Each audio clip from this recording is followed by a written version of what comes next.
గత 4-5 నెలల నుంచి యూట్యూబ్లో కానీ ఇన్స్టాగ్రామ్లో కానీ సోషల్ మీడియాలో బాగా వైరల్ అయిన కపుల్ అమర ప్రేమికులు అని అనుకోవచ్చు. మాధురి గారు అండ్ దువ్వాడి శ్రీని గారు ఈరోజు మనతో ఉన్నారు. వాళ్ళిద్దరితో మాట్లాడి మనకు తెలియని విషయాలు తెలుసుకునే ప్రయత్నం అయితే ఈరోజు చేద్దాం. హాయ్ అండి, ఎలా ఉన్నారు? హాయ్ సార్, ఎలా ఉన్నారు? బాగున్నారా? February 14th వస్తుంది వ్యాలంటైన్స్ డే. దాని గురించి కూడా నేను లాస్ట్లో ఒక చిన్న ఇది ఉంది మీ ఇద్దరికి, దాని గురించి కూడా మాట్లాడదాం. హ్యాపీయా? Very very happy. మంచిగా ఆనందంగా ఉన్నారా? సంతోషంగా? ఆల్వేస్. ఎటువంటి ప్రాబ్లమ్స్ ఏం లేవా? ఏం లేదు. ఇద్దరు కలిసి ఉండడం స్టార్ట్ చేశాక ఎలాంటి మార్పులు చూసుకున్నారు మీ ఇద్దరు? చేంజెస్ గడిచిన జీవితంలో నేను ఏదైతే కోల్పోయాను అంటే రాజకీయంగా చాలా అగ్రెసివ్గా, ముక్కుసూటిగా ఎంతటి వ్యక్తి గురించి అయినా సరే పదునైన మాటలతో మాట్లాడటం అలవాటు, ప్రజల పక్షాన పోరాటం అలవాటు. 25 ఏళ్ళుగా 18 సంవత్సరాలు అపోజిషన్ పాత్ర నాది. అపోజిషన్లో కూడా ఉద్యమాలు, కేసులు, జైళ్ళు, 62 రోజుల పాటు జైలు జీవితం కూడా గడిపాను. ఇన్ని గడిపిన నాకు, ప్రజా జీవితాన్ని గడిపిన నాకు, ఎన్నికల్లో కూడా పోటీ చేసిన నాకు ఇంట్లో మాత్రం కొంచెం ఇబ్బంది ఉండేది మానసికంగా.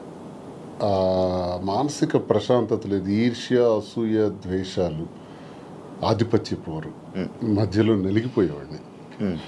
సరే కుటుంబం కదా, ఇవన్నీ దిగమింగుకోవాలి, భరించాలి అని తగ్గే ఆలోచించేవాడిని.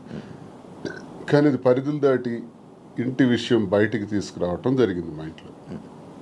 అది కార్యకర్తల వరకు, ప్రజల వరకు, ఆఖరికి అధిష్టానం వరకు, ఆఖరికి నా క్యారెక్టర్ అసాసినేషన్ చేసేంత వరకు. ఇలా వచ్చేటప్పుడు కొన్ని ఒంటరితనాన్ని నేను ఎదుర్కోవాల్సి వచ్చింది. ఇంటికి తాళం వేసేసి కూడా ఇబ్బందులు పెట్టేటప్పుడు మేమే రాజకీయాల్లోకి తీసుకొచ్చినటువంటి మా కుటుంబం నుంచి ప్రోత్సహించి మహిళల్లోనూ మంచి గౌరవం ఉన్నటువంటి సర్వీసెస్ ఎన్నో సొసైటీలో చేస్తున్నటువంటి మరి మాధురి లాంటి అమ్మాయి ఉంటే పార్టీకి బలం అవుతుందని తీసుకురావడం జరిగింది. తీసుకొచ్చిన తర్వాత ఆమె పనిచేసుకొని వెళ్తున్నటువంటి తీరులో భాగంగా మా కుటుంబం నుంచే పలు విమర్శలు ఎదుర్కొంటూ చాలా ఇబ్బందులు పడాల్సి వచ్చింది.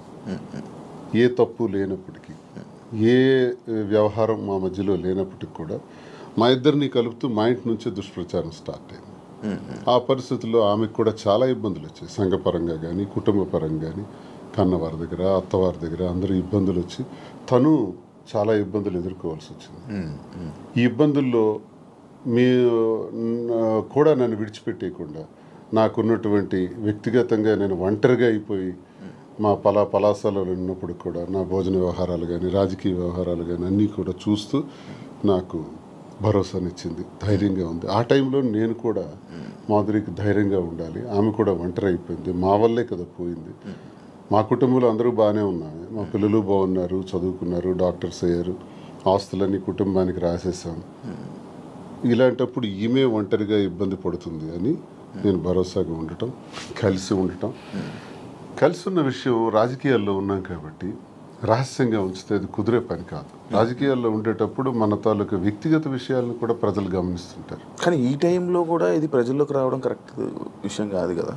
అంటే మరి రహస్యంగా దాయటం వల్ల లాభం ఏంటి?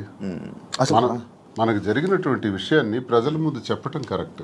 నాకు ఆమె ఎవరో తెలియదు మాధురి అని నేను చెప్పొచ్చు, మా శ్రీనివాస్ ఎవరో నాకు తెలియదు అని మాధురి చెప్పొచ్చు. అందరు చేసే పని ఇదే. చాలా మందికి చాలా వ్యవహారాలు ఉంటాయి, బయట పెట్టుకోరు. కానీ మాదా పరిస్థితి కాదు.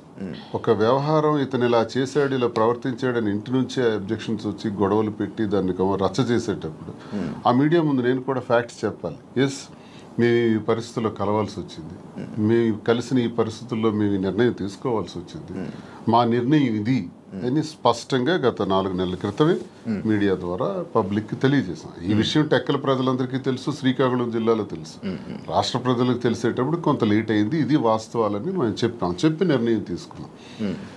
నిర్ణయం తీసుకునే దానిలో చాలా ఒడిదుడుకులు వస్తాయి. ఆ ఒడిదుడుకులను ఎదుర్కొంటాం ధైర్యంగా. మాకున్నటువంటి బాధ్యతలు కూడా ముఖ్యంగా ఉన్నాయి. పిల్లలు, ఆమెకు నాకు కలిపి 5 పిల్లలు. 5 పిల్లల్ని కూడా జాగ్రత్తగా చూసుకోవాలి. వాళ్ళ జీవితాలని, వాళ్ళ చదువులు, వాళ్ళ ఆర్థిక పరిస్థితులు ఎటువంటి ఇబ్బంది లేకుండా చూడాలన్నది మా మొదటి నిర్ణయం. వాళ్ళకు భరోసాగా ఉండాలని. 2, ప్రజలే ఊపిరిగా, రాజకీయమే ఊపిరిగా బ్రతుకుతున్నటువంటి మాకు, మా మీద నమ్ముకున్నటువంటి ప్రజలు, కార్యకర్తలు, అభిమానులు అందరూ ఉన్నారు. వాళ్ళందరినీ కూడా ఒక కంట కనిపెట్టి జాగ్రత్తగా వాళ్ళని చూసుకోవాల్సిన బాధ్యత కూడా మాకుంది. ఈ 2 నిర్ణయాలు తీసుకుని ఈ 2 సమపాళ్లలో చూసుకుంటూ ముందుకెళ్ళాలని మేము నిర్ణయం తీసుకున్నాం. సరే, చాలా హడిల్స్ ఫేస్ చేసాం. Now we are very happy. Actually ఇప్పుడు మీరు చెప్పిన విషయంలో ఇది చూసుకుంటే స్టార్టింగ్ మానసికంగా దానికి ఇంట్లోనే నాకు పీస్ఫుల్ లేకపోవడం వల్ల దీనివల్ల ఈ డిసిషన్ తీసుకోవాల్సి వచ్చింది. అంటే ఈ డిసిషన్ తీసుకున్నారా, లేకపోతే ఇంట్లోనే ఏమైనా అంతా మిమ్మల్ని బాధ పెట్టి ఇబ్బంది పెట్టి అంటే వాళ్ళే కావాలి అని అన్న వెర్షన్ కూడా కొన్ని వీడియోస్లో మనకు కనబడుతుంది. అంటే మిమ్మల్ని కావాలనుకుంటున్నారు, పిల్లలు కానీ లేకపోతే వైఫ్ కానీ కావాలనుకొని అంత ఫైట్ చేసినట్టు మాకు కనిపించింది. మళ్ళీ మీరు చెప్తుంది ఇంట్లో ఇలా ఇబ్బందులు ఉన్నాయి, అందుకు మానసికంగా నాకు లేకపోతే స్ట్రెస్ లేకపోతే ఇవన్నీ ఉండడం వల్ల నేను ఈ స్టెప్ తీసుకున్నాను అంటున్నారు. అంటే ఈ ఏజ్లో ఇలాంటి టైంలో మీరు ఒక 10 మందికి అలా కాదు, ఇంట్లో ఉండాలి, ఏం కష్టం వచ్చినా నిలబడాలి అని చెప్పలే, కానీ ఇలా చేయడం ఎంతవరకు కరెక్ట్ అనేది ఆడియన్స్. ఎంతోమంది జీవితాలకి ఎన్నో గొడవలు ఇలాంటివే నా దగ్గరికి వస్తే సర్దుబాటు చేసి సరిచేసి పంపినవాడిని. ఎన్నో కుటుంబాలను లైనప్ చేసేవాడిని. ఆ లైనప్ చేసే దానిలో ఆర్థిక ఇబ్బందులు ఉన్నా సరే వాళ్ళకి తోడ్పడి నిలబెట్టినటువంటి పరిస్థితి. నాకే ఇటువంటి పరిస్థితి వస్తాయి.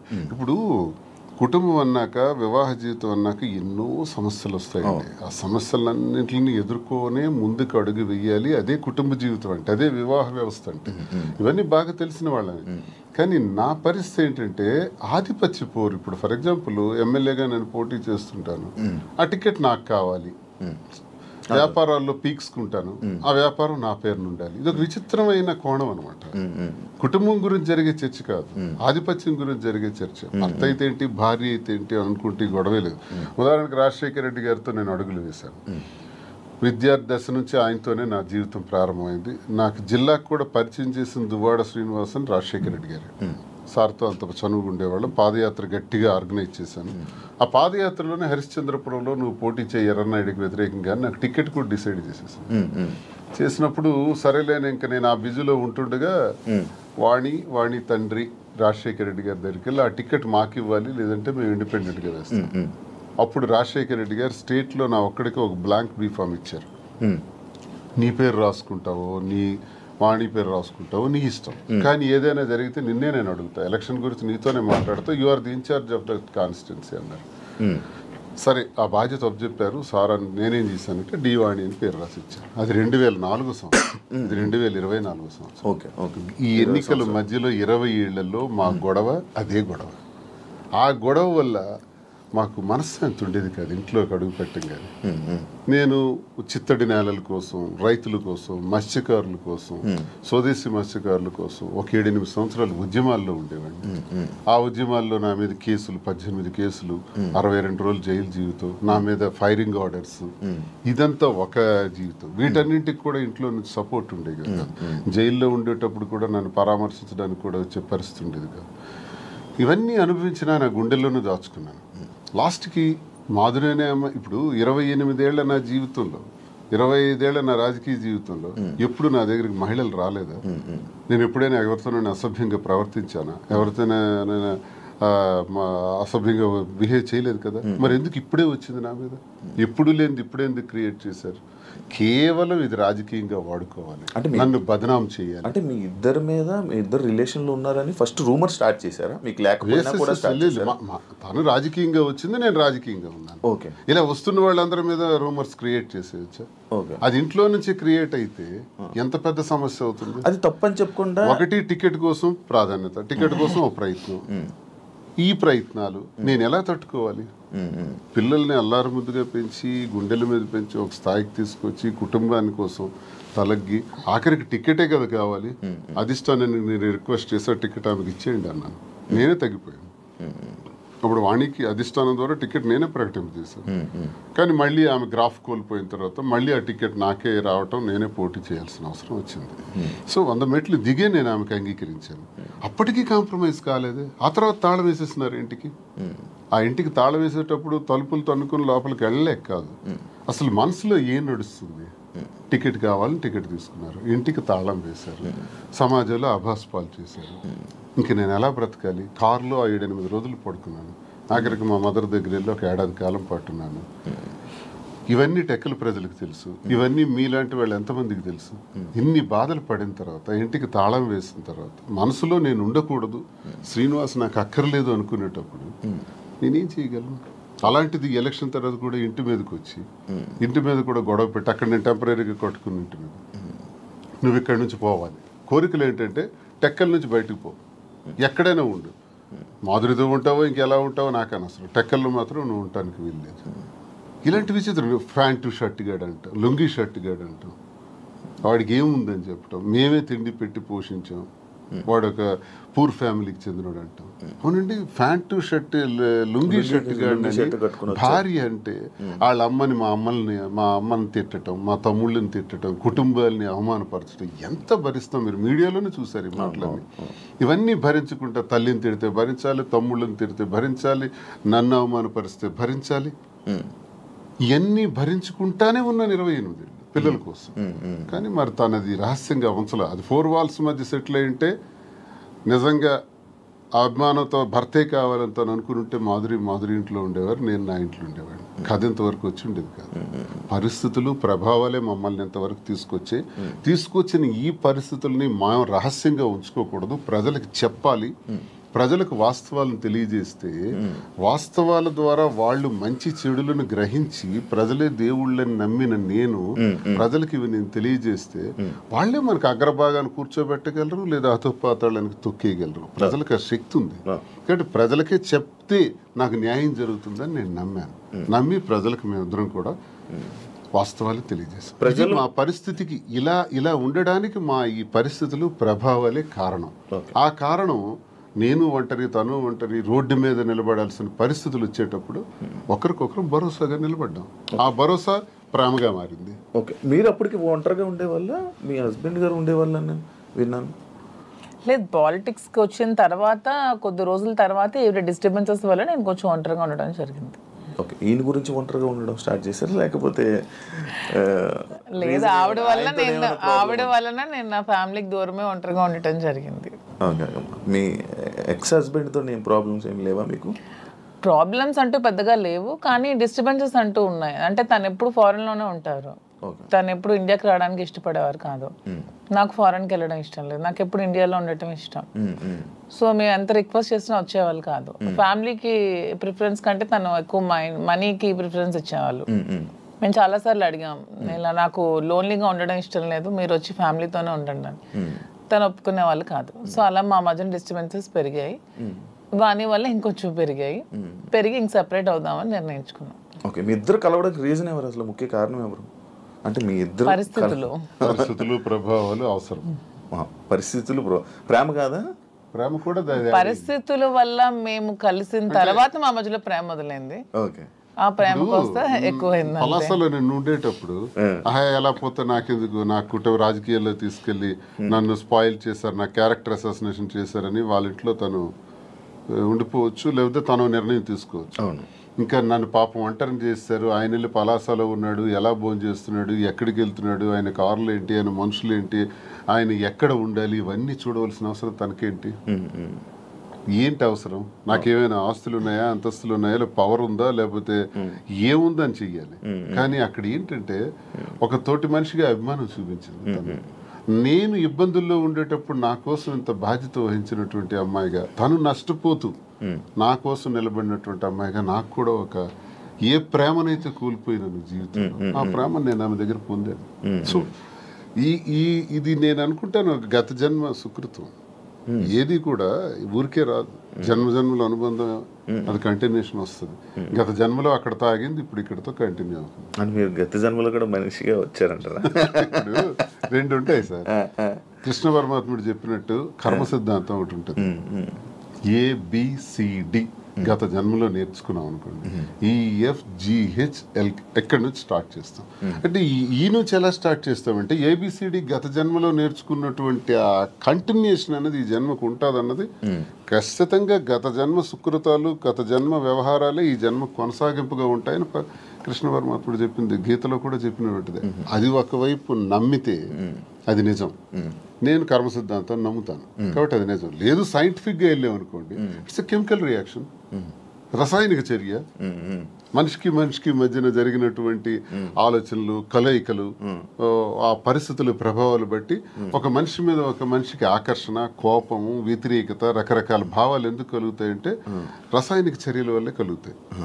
అలా అని కూడా అనుకోవచ్చు. సైన్స్ ఎప్పుడైనా కలగొచ్చు అంటారా? కలగచ్చు అంతే. ఏ మనిషి ఎప్పుడు ఎలా మారుతారో, ఎప్పుడు శత్రువులు అవుతారో, ఎప్పుడు మిత్రులు అవుతారో, ఎప్పుడు ఏ రకంగా మారుతాం అన్నది ఇదంతా మనిషికి మధ్యన ఉండేది కెమికల్ బ్యాలెన్సే. అది ఇంబ్యాలెన్స్ అయితే ఇంకో రకంగా మారుతాం, వైలెంట్ గా మారుతాం. సైన్స్ ప్రకారం లేదు, కర్మ సిద్ధాంతం ప్రకారం వెళ్తే గత జన్మ సుకృతం. ఏదనుకున్నా మాది కెమిస్ట్రీ పరంగా చూసుకుంటే, సైన్స్ ప్రకారం చూసుకుంటే రసాయనిక చర్య, లేదు కర్మ సిద్ధాంతం ప్రకారం చూసుకుంటే గత జన్మ సుకృతం. ఓకే మాధురి గారు, మీరు ఇద్దరు కలిసి ఉండడం స్టార్ట్ చేశాక మీలో ఉన్న మార్పులు ఏం చూసారు మీ జర్నీ? అంటే ఏ ఒంటరితనంతో నేను బాధపడ్డానో, ఏ ప్రేమ తక్కువై నేను సఫర్ అయ్యాను. మీకు కూడా ప్రేమ తక్కువైంది ఇంట్లో? మరి ఇద్దరు వేరే వేరేగా, ఒకరు ఫారెన్ లో ఒకరు ఇండియాలో ఉంటే ప్రేమ తక్కువ ఓకే ఉంటుంది. వైఫ్ అండ్ హస్బెండ్ అంటే దగ్గరగా ఉంటాయి కదా బాండ్ అనేది. లాంగ్ డిస్టెన్స్ లవ్ స్టోరీస్ అని ఇప్పుడు రీసెంట్ గా నాకు అలాంటివి నచ్చు. కొంతమంది ఒక్కొక్క స్టోరీస్ నచ్చుతారు. మీకు లాంగ్ డిస్టెన్స్ స్టోరీస్ నచ్చు. స్టోరీ లేదు. నాకు మాత్రం నా పక్కనే హస్బెండ్ ఉండాలనే ఫీలింగ్ తో ఉన్న అమ్మాయి నేనైతే మొదటి నుంచి ఉన్నాను.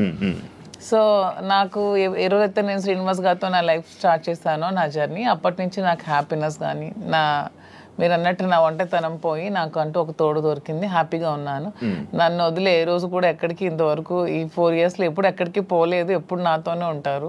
ఎక్కడికి వెళ్ళినా ఇద్దరం కలిసే ట్రావెల్ చేస్తాం. ఏ పనైనా ఇద్దరం కలిసే చేస్తాం. ఈవెన్ ఎలక్షన్ క్యాంపెయినింగ్ కానీ ఎక్కడికి వెళ్ళాలని అన్ని ఇద్దరం కలిసే చేస్తాం. నాకు చాలా హ్యాపీగా ఉంది. నేను కోరుకున్న జీవితం నాకు దొరికినట్టు అనిపిస్తుంది. మీ ఇద్దరి మధ్యన హ్యాపీగా ఉండొచ్చు, కానీ సొసైటీ కానీ లేకపోతే మిమ్మల్ని నమ్మి ఓట్లు వేయడానికి కానీ, లేకపోతే ఎవరైతే జనాలు ఉన్నారో వాళ్ళ మాటలను మీరు పట్టించుకుంటారా? సొసైటీకి మా వల్ల వచ్చిన ఇబ్బంది ఏంటి నాకు అర్థం కాదు. అంటే మీరు ఏం చూపిద్దామని అనుకుంటున్నారు? ఏం చూపిద్దాం? ఒక హస్బెండ్ తో డిఫరెంట్ ఒక అమ్మాయి, ఒక వైఫ్ తో డిఫరెంట్ అబ్బాయి కలిసి ఇంకొక పెళ్లి చేసుకుంటున్నాం. దానికి ఇంకేం చూపించాలనుకుంటున్నారు ఎవరైనా? దీంట్లో ఏం చూపిద్దాం అని మీరు అనుకుంటున్నారు? ఎందుకు మీరు అందరికీ మీకు ఇది నెగిటివ్ కనిపిస్తుంది? నాకు నా హస్బెండ్ తో డిఫరెన్సెస్ ఉన్నాయి, ఇతనికి ఈమె వైఫ్ తో డిఫరెన్సెస్ ఉన్నాయి. సో మా ఇద్దరం కలిపి ఒకటే అయ్యాం. దానిలో తప్ప ఉంది. ఎంతమంది సెకండ్ మ్యారేజ్ చేసుకోవట్లేదు, 3-4 పెళ్లిళ్ళు చేసుకుంటున్నారు. మేము 2వ పెళ్లి చేసుకున్నాం. దీంట్లో ఎందుకు అంత చెప్పకుండా చేసుకుంటున్నారు? 3 పెళ్లిళ్ళు 4 పెళ్లిళ్ళు చేసుకుంటున్నారు. పెళ్లిలో ఒకనే ప్రెగ్నెంట్లు చేస్తున్నారు, పిల్లల్ని కనేస్తున్నారు, వదిలేస్తున్నారు, వీధిని పడేస్తున్నారు. మేము అవేమీ చేయలేదు.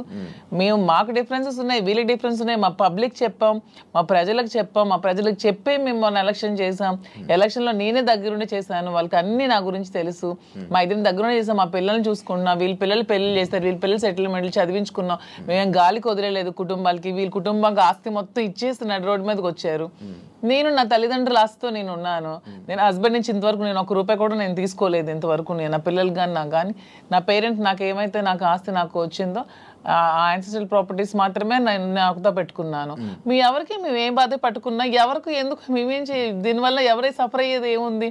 తిరిగి పైగా మా కార్యకర్తలు, మా ప్రజలు మీరు వచ్చి మైక్ పెట్టండి, చాలా చాలా హ్యాపీగా ఉన్నారు. ఎందుకంటే శ్రీనివాస్ గారి ఇంటికి వెళ్ళినప్పుడు ఏదైతే వాళ్ళకి లోటు ఉండేదో, అంటే వాణి సరిగ్గా చూసుకునేది కాదు, ఈవెన్ మంచినీళ్ళు కూడా ఇచ్చేది కాదు. హస్బెండ్కే చూడదు ఆమె, ప్రజలకి ఏం చూస్తుంది.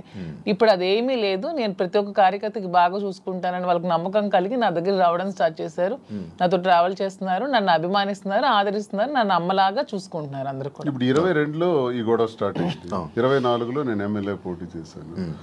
నా మీద పోటీ చేసి గెలిచినటువంటి అచ్చెన్నాయుడు రాష్ట్ర తెలుగుదేశం పార్టీ అధ్యక్షుడు ఎన్నికల ముందు ఏం చెప్పాడు? రాష్ట్రంలో హైయెస్ట్ మెజారిటీ నాదే, అబౌట్ 70,000 ఓట్స్ అన్నాడు. నిజానికి కూటమి ప్రభుత్వంలో ఎవడు నామినేషన్ వేసినా 40,000, 50,000, 60,000తో గెలిచారు.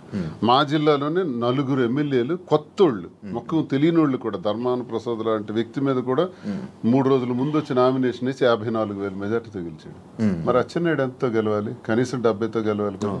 30, నా 73,000 ఓట్లు.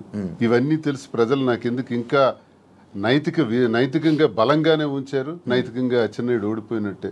కిందోళ్ళందరూ కింద వాళ్ళందరికి ఒక్క 15 రోజుల ముందు వచ్చిన వాళ్ళందరికి కూడా 40,000 50,000 మెజారిటీలు వచ్చి నీకేం 30,000 అంటే ప్రజలే 1,000 వ్యతిరేకించుంటే అచ్చెన్నాయుడికి 70,000 రావాలి కదా. ఇంత వేవ్ లో కూడా అచ్చెన్నాయుడు అతి తక్కువ ఓట్ల తేడాతో గెలిచాడు కదా. సో నేను గతసారి ఎంపీకి పోయినా 3,000 ఒక్క వందే తేడా నాది. వాళ్ళకి మాకు ఎప్పుడు వెరీ లెస్ మార్జిన్ 3,000 3,500. సో మాకు ప్రజలు బుద్ధి చెప్పాలంటే ఓట్లతోనే చెప్పేవాళ్ళు కదా. వీడి ఇలాంటోడు సంఘ వ్యతిరేకమైన పని చేసాడు కొట్టండి అనుకుంటే నాకు 20-30,000 ఓట్లకి తగ్గి కుదించేసి ఆయనకు 1,00,000 మెజారిటీ ఇవ్వచ్చు. అది జరగల ఇంత వేవ్ లో కూడా. అదే మాకు ప్రజల్లో. అయినా పర్సనల్ లైఫ్ ని ప్రైవేట్ లైఫ్ కి ఏంటి సంబంధం అండి? ఇది మా ఫ్యామిలీస్ మధ్యలో ఉన్న డిస్టర్బెన్సెస్ తో మేము ఒకటే. పర్సనల్ లైఫ్ ప్రైవేట్ రహస్యంగా ఉంటూ అబద్ధాలు ఎవడైతే ఆడతాడో వాడు దొంగ. పర్సనల్ లైఫ్ ను ఓపెన్ గా తెరచిన పుస్తకంలో జనం ముందు చెప్పేస్తే దొంగలు ఎలా అవుతాం? వాస్తవం చెప్పిన వాళ్ళు అవుతాం. ప్రజలే గుర్తించారు, ప్రజలే గౌరవిస్తున్నారు. ఈ రోజు మాకున్న గౌరవం పెరిగింది సమాజంలో. ప్రతి ఒక్కళ్ళు ఎక్కడ చూసినా సార్ ఒక సెల్ఫీ అంటారు. కార్లను ఓవర్టేక్ చేసుకుని పరిగెట్టుగా స్పీడ్ గా వచ్చి ఫోటో కావాలని అడుగుతున్నారు. డాక్టర్స్, ఇంజనీర్లు, పెద్ద పెద్ద ఎంప్లాయీస్, ఉన్నత స్థాయి వాళ్ళు, పోలీస్ ఆఫీసర్స్, పెద్ద పెద్దోళ్ళు కూడా. ఒక పెద్ద ఆఫీసర్ అయితే మొన్న చేయి తీసుకొని గుండె మీదలో పెట్టుకుని పెద్దగా ఊపిరి తీసాడు. ఏం సార్ ఏంటి అంత ఎమోషన్ అవుతున్నారు ఏంటంటే మీరంటే నాకు ఇష్టం సార్. ఆయన ఏం అర్థం చేసుకున్నారు? పెద్ద ఆఫీసర్. ఇంకా చాలా మంది పేర్లు చెప్పకూడదు. వాళ్ళు ఏం అర్థం చేసుకున్నారు? ప్రతి ఒక్క జీవితంలో కూడా కథ ఉంది. ఆ కథ చాలా మంది చెప్పలేక భరిస్తున్నారు. మేము చెప్తాం. ఇప్పుడు మీరు ఇన్స్పిరేషన్ అంటారు, చాలా మందికి ఇన్స్పిరేషన్. ఆవేశం ఎలా వస్తుంది? వాళ్ళ కళ్ళల్లో ఆర్ద్రత ఎలా వచ్చింది? ఆ సంతోషం ఎలా వచ్చింది? 1,600 ఉన్నటువంటి యూట్యూబ్ మా ఫాలోవర్స్ ఈ రోజు 1,00,000 దాటారు. 1,45,00,000 వ్యూవర్షిప్ ఎలా వచ్చింది? ఇదంతా ఎక్కడి నుంచి వచ్చింది? అభిమానంతో వస్తుంది. అభిమానమా కాంట్రవర్సీ అంటారు? కాంట్రవర్సీ ఎందుకు రావాలంతా? ఫాలో అప్ చేయాలి. న్యూస్ కదా, లేటెస్ట్ న్యూస్ కదా, లేటెస్ట్ రెండు ఉంటాయి. ప్రతి ఒక్కరికి రెండు ఉంటాయండి. ఎవరికైనా సరే 2 కోణాలు ఉంటాయి. ఏ మనిషికైనా సరే విమర్శలు ఉంటాయి, పొగడ్తలు ఉంటాయి, రెండు ఉంటాయి. అవన్నీ బ్యాలెన్స్ చేసుకుని వెళ్తేనే జీవితం. రావణుడిని మెచ్చింది ప్రజలే, రాముడిని మెచ్చింది ప్రజలే. రెండు ప్రజలే. మీకు రావణుడు ఇష్టం ఉండొచ్చు, నాకు రావణాసుడు అంటే ఇష్టం. ఎవరి లైఫ్ స్టైల్ వాళ్ళది. నాకు రావణాసుడు హీరో, నేను హీరోగా చూస్తాను. సార్ రాముడు అంటే హీరో. అది ఎవరి ఇష్టం వాళ్ళది. ఎలా చూస్తున్నారు? రావుడు అనుకుంటున్నారు, రావణాసుడు? నేను డిఎస్ఏ అనుకున్నాను. డిఎస్ కి ఒక బ్రాండ్ ఉంది, దువ్వాడ శ్రీనివాస్ అంటే ఒక బ్రాండ్. ఎవరితో కంపేర్ చేయను. ఈ స్పెషల్ అంటే. సార్ మీ బిజినెస్ అన్ని వదిలేసారా? వదిలేదు, అన్ని లాగేసుకున్నారు. మేమేం బిజినెస్ వదిలేదు. మైన్స్ నాది 25 years నుంచి మైన్స్ కంపెనీ. ఎప్పుడు మైన్స్ ప్రపంచ స్థాయిలో కూడా ఐకాన్ బ్రౌన్ గ్రానైట్ ఓనర్ గా మంచి పేరు ప్రఖ్యాతులు సంపాదించాం. మైన్స్ లో బాగా పీక్స్ కి వెళ్ళాను. ఈ గవర్నమెంట్స్ లో గవర్నమెంట్ ఉంటే ఒకలాగా, లేకపోతే రిజల్ట్ రోజు ఈవినింగ్ లాగేసుకున్నాం. 4వ తారీఖు ఎన్నికల ఫలితాలు వచ్చాయంటే ఆ సాయంత్రం కల్లా నా మైన్ ఒక్కసారి కొట్టి పంపించేశారు. ఈ రోజు వరకు పర్మిట్స్ ఇవ్వట్లా. 61 కోట్లు లాస్ సడన్ గా గవర్నమెంట్ రావటం వల్ల కూటమి ప్రభుత్వంలో అచ్చెన్నాయుడు వీళ్ళు టార్గెట్ పెట్టారు. సరే ఇవన్నీ చేస్తుంటారు వాళ్ళు, భరిస్తారు. శ్రీను గారు అంత మైనింగ్ కంపెనీలు అలాంటి పెద్ద పెద్ద బిజినెస్లు చేసిన మీరు రీసెంట్గా చీరలు బిజినెస్లోకి తీసుకొచ్చేసారని చెప్పి కామెంట్స్ తీసుకొచ్చి కామెంట్స్. దానికి బిజినెస్, సారీస్ బిజినెస్ కాదా? ఏదైనా బిజినెస్ ఏనండి. దానిలో కామెంట్ చేయడానికి ఏముంది? ఇప్పుడు శ్రీనివాస్ గారు ఎప్పుడు మైన్స్ బిజినెస్ తను ఫస్ట్ నుంచి కూడా. పర్లాకిమిడిలో వరల్డ్ ఫేమస్ మెటీరియల్ తను అక్కడ ఉంది. పర్లాకిమిడిలో తను క్వారీ చేశారు. ఆ క్వారీని కూడా ఇలా లిటిగేషన్స్ పెట్టి కేసులు పెట్టేసి ఇతను ఓడిపోగానే వాళ్ళ పార్టీ రాగానే టీడీపీ హయాంలో క్లోజ్ చేసేసారు. దాన్ని నిలదక్కుని పాపం మళ్ళీ కొత్తగా టెక్కల్లో స్టార్ట్ చేశారు. దాన్ని కూడా మొన్న రిజల్ట్ రోజు ఈవినింగే మొత్తం కూల్ చేశారు. పోర్టులో కాంట్రాక్ట్స్ వర్క్స్ చేశాం మేమిద్దరం. దాన్ని ఆపేశారు. సో ఇంకేం చేయాలి? నాకు ముందు నుంచి కూడా ఈ శారీస్ విషయంలో నాకు ఒక ప్యాషన్ ఉంది. నాకు ఒక ఫ్యాషన్ మీద ఒక ప్యాషన్ తో, ఇంట్రెస్ట్ తో నాకు ఈ శారీ స్టోర్ పెట్టాలని ఎప్పటి నుంచో ఆలోచన ఉంది. దట్టు ఈ శారీస్ బిజినెస్ ఏంటి, పాలిటిక్స్ కి సంబంధం లేకుండా ఉండే బిజినెస్, పీపుల్ కి మాకు, పబ్లిక్ కి మాకు రిలేటెడ్ గా ఉండే బిజినెస్ అనేది ఈ శారీస్ బిజినెస్. ఎందుకంటే మేము పబ్లిక్ ఎంత ఫెయిర్ గా ఉంటే వాళ్ళు నచ్చితే మా దగ్గరికి వస్తారు, కొనుక్కుంటారు, వెళ్తారు. సో దీనిలో పొలిటికల్ ఇంటర్ఫీరెన్స్ అంటూ ఏమీ ఉండదు. సో అందుకని నేను శ్రీనివాస్ గారికి ఇంతవరకు మనం మైండ్స్ ఇవన్నీ చేసాం, చేసి ఎప్పుడు కోల్పోతూనే ఉన్నాం, ఎప్పుడు కూడా నిలదొక్కుకోలేదు.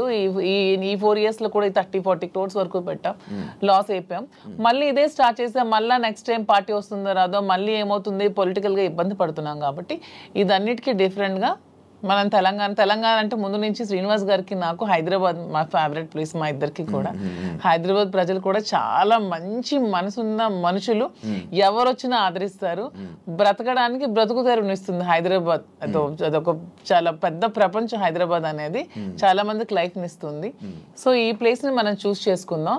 వెన్ కంపేర్ టు నాకున్న ఫ్యాన్ ఫాలోయింగ్ లో ఒక 10% ఆంధ్రాలో ఉంటే 90% నాకు హైదరాబాద్ లోనే ఉన్నారు. అంత మంచిగా నన్ను ఆదరిస్తున్నారు.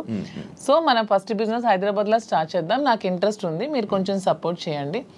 అపార్ట్ ఫ్రమ్ యువర్ పాలిటిక్స్ నా కోసం ఒక 10% టైం మీరు కేటాయించి బ్యాక్ ఎండ్ లో ఉంటూ నాకు సపోర్ట్ చేయండి అని చెప్పాను. చెప్పగానే శ్రీనివాస్ గారు కూడా దీనికోసం మేము 5-6 మంత్స్ నుంచి దీని మీద మేము వర్కౌట్ చేసాం. కొన్ని షాప్స్ కి తిరిగాం. వీవర్స్ ప్రైస్ కంటే కూడా వీళ్ళు ఎక్కువ ప్రైస్ కి అమ్ముతున్నారు shops, retailers.